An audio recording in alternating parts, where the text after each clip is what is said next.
So guys, nandito tayo ngayon sa sa mga shoes. Itong mga sapatos na to, ito yung mga victim ng Holocaust nung kapanahonan ni Hitler. Bago sila pinatay, dito sila. Tapos yung mga bangkay nila tinapon dito sa Danube River. A few moments later. Guys, nandito na tayo sa Hungary. Ayan. Sana all. Medyo malamig dito sa sa Hungary. Kaya naka-jacket tayo.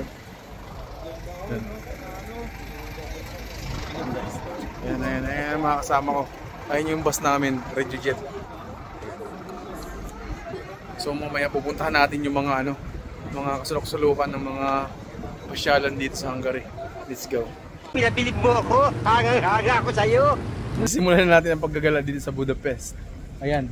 So makikita nyo, sa likod ko, ayan okay, so ayan Kaya papabasa ko sa inyo kung anong basa nyo dyan, ayan Buday pala, buday.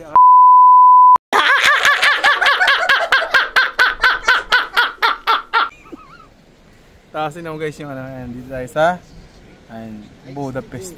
Hindi, joke lang. Ayan guys, ayan. Ayan yung castle na yan. Dito tayo pupunta yun sa castle na yan. Diyan. Yan. Nandito na yun sa harap. Ayan, dyan na yan. Ayan na yun guys. Ayan, so lahat na tayo diretso.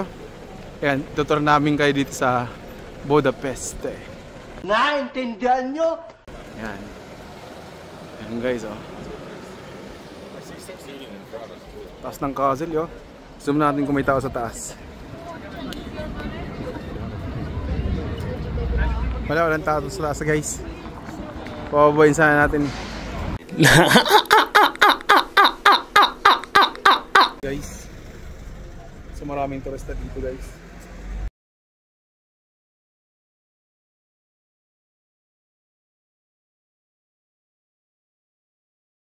And guys, nakakita tayo napakadaming tao yan. So, pupunta tayo sa pinakababa. Maganda yung views dun. Tara.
Guys, napakadaming turista dito sa sa Hungary. So nandito ako mismo sa may sa may Budapest, sa may nila.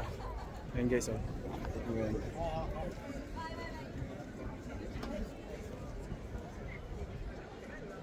Ayan guys.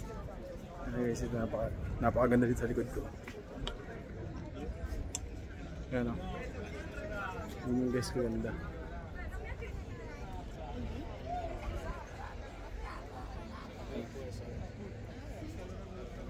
Ayun yung tower.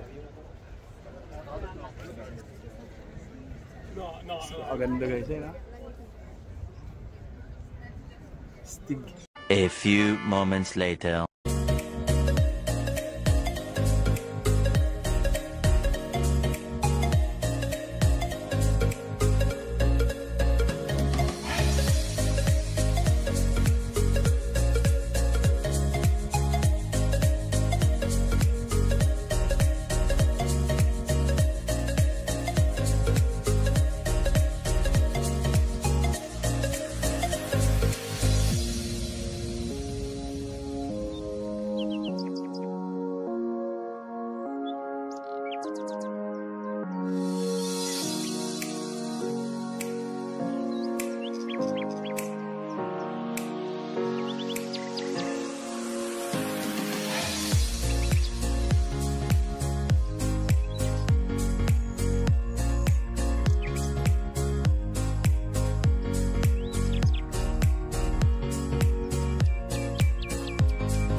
guys, nandito tayo ngayon sa mga shoes.